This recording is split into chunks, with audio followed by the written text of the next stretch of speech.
Hey everybody, this is Bill Murphy. Welcome to another episode of MMOFTW, your weekly news report on all the big things happening in the MMO and RPG world, with just a little bit of editorial thrown in by me as I ramble about things. Quite a bit happened this week, so we actually picked 6 news stories. There were 7, we cut one of them out because, well, let's just face it, sometimes you just gotta go with the core big things. Okay, and now let's get right to it, shall we? First up, of course, is World of Warcraft, nearing now about a month away from the launch of Warlords of Draenor. It seems that World of Warcraft's next patch, the Iron Tide, the 6.0 patch, will arrive on October 14th. That's Tuesday.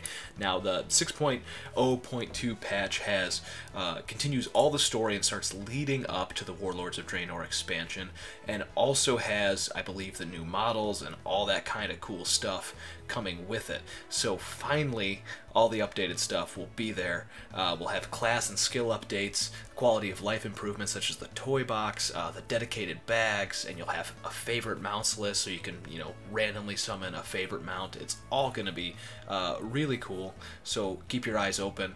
Tuesday, October 14th, we'll have the next big patch as we wait for the final month before Warlords of Draenor. Now, next up is the state of the game from WildStar. It's no secret to anybody that follows the MMO world that WildStar's churn rate after launch has not been stellar. It seems a lot of people, unsubscribe from the game in the hopes that it will improve in time, and that's just exactly what Carbine is trying to do. So Mike Donatelli posted a nice big state of the game update, and here's just a few things that are coming out of it. Players in the next patch, which will be combining Ultra Drops 3 and 4, players will have 2 new chapters of content to explore for level 50s and above. The content will expand the game world as well as give players the chance to discover new lore, cinematics, loot, data cubes, and information. New features and improvements will allow players to skip the tutorial finally if desired, so you'll be able to actually start an alt out of that mind-numbing tutorial, which is good, once or twice.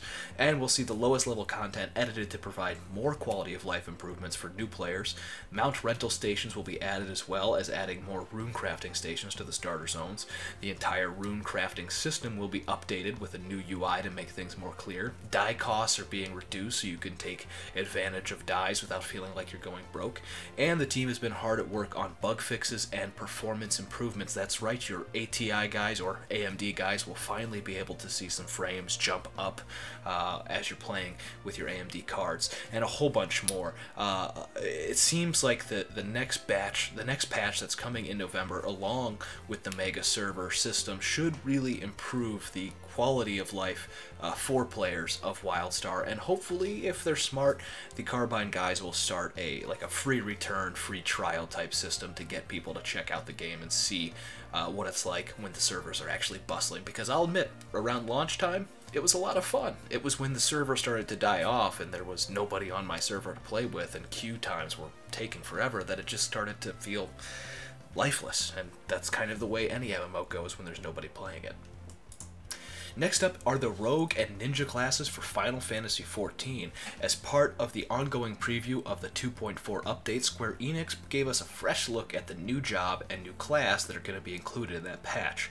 The Rogue, of course, is an agile fighter that prides themselves on skills with knives and daggers to make quick work of enemies. They lurk in the shadows, they go all stealthy. It should be really, really cool. You can go ahead and head on over to the Final Fantasy XIV site or to MMORPG.com's Final Fantasy XIV column and take a look at the new classes. And Project Gorgon, the sandbox MMO sandbox PvE MMO that harkens back to Asheron's Call and EverQuest 1, is still ongoing in development. That's a good thing to hear. Now, they tried a Kickstarter that just didn't quite make it, but they're going to open a new website, a new revised website of their own that will let fans of the game go ahead and donate money as a sort of self-crowdfunding system. They don't have to worry about Kickstarter. They also don't have to worry about funding not making it and not driving it. If you're a fan of the game, you can essentially keep giving them money and help the development.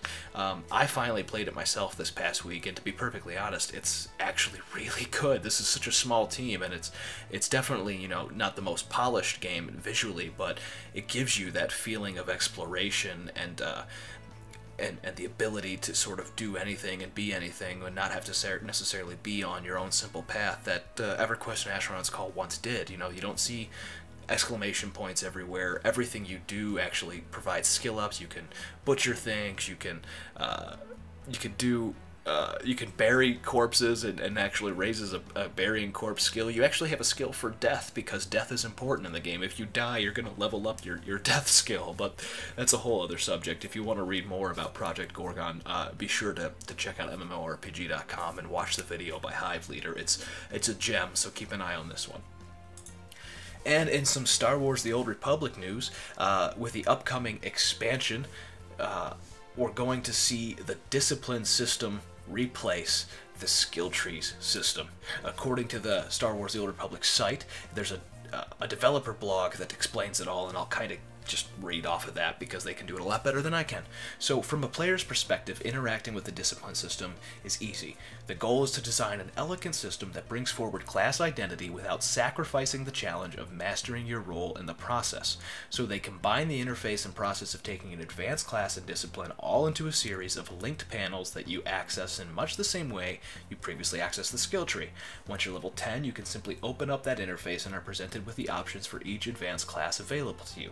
Now, after selecting an advanced class, the next panel of the interface describes each of the 3 disciplines available that allows you to select one. You can preview each of them to see what they're all about, and once you see one you like, you simply select and commit to it. The chosen discipline path is automatically set to your current level, so if you want to abandon and switch disciplines, similar to resetting skill points on trees, you can take on the challenge of a new role with ease. To make sure newer characters should immediately feel the identity of their chosen discipline at level 10, we've made sure that the very first things you get tend to generate a big impact to the type of character you want to be. Healers get a nice heal, tanks get good defense and threat, and DPSers get a nice attack ability for their rotation. Tanks no longer have to grind 30 levels before they really start getting tanky abilities. There's not a whole bunch of meaningless points. In a lot of ways, this reminds me of World of Warcraft when they simplified their skill trees. Only here, it doesn't look like it's necessarily simplifying it to just 10 main skills. It just takes away all the crap that you don't need and gives you a bunch of good stuff to look forward to depending on the discipline you want. Now, lastly, let's talk about ArcheAge. ArcheAge is still everybody's pride and joy right now, as it's the game of the month, and, well, there's still some issues with it. Namely, that bots are teleporting using a third-party hacking program and claiming land and doing things that they shouldn't be able to do, and Tryon is really, really hard at work on fixing this. Now, they've accidentally banned people, and they've gone ahead and corrected those bannings. A lot of times those bannings have been from people whose accounts were hacked by somebody in China, and they've corrected that and, you know, fixed the account. There was even one guy who had his credit card getting false charges from China in the store, and they went the extra length to make sure that that was nipped in the bud too. Now, the past couple of weeks, players have been reporting very suspicious activity on expired housing plots in ArcheAge. For those unfamiliar, the first person to claim a spot when it opens up because of tax payment failure gets the land. Now, claimable land is at a premium, and therefore it's very hotly contested.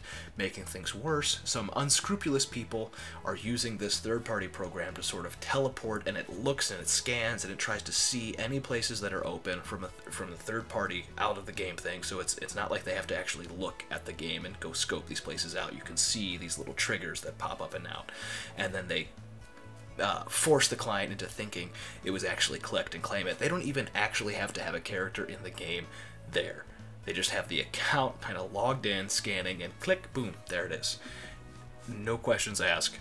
So they're working on these things, and they're working on a way to stop this from happening. But for now, if you're looking for a farm in ArcheAge or a place to put your house, you might as well wait until more progress is made. My guess is you give it a month and you'll finally have a place to put your 16 by 16 cottage if you're lucky, or if you're you know, patient enough, you might see somebody put their own houses and farmlands up for sale. You'll see like a little signpost out front that has like a key waving around it. That means that plot is for sale, and I've seen a few of those finally start to trickle in. So, you know, keep your eyes out. It would be nice if there was some way to see what places through like an auction house system or like a realty website, like a RealMax, like a RealMax for ArcheAge, what places were actually up for sale. But for now, you just have to wander around and hope you stumble across one, or keep your eyes on chat. Maybe somebody will be selling one. In any case, that's all the big news, the important news to share this week. Next week, I am going to be on vacation with my family, so there will not be an MMOFTW. That's why you get a nice 10-minute of me rambling this time, because you'll just have to re-listen to it again next week. But once I come back, the following weekend around Halloween, we'll be back with another MMOFTW. As always, thanks for watching. Don't forget to follow us on Twitter, Twitch, YouTube, and Facebook at MMORPGcom without the dot. And if you like me and you like my stupid, annoying voice, go ahead and follow me on Twitter at @TheBillMurphy. You can read my voice, and it's less annoying in print, I promise. Alright guys, have a good weekend. Talk to you later.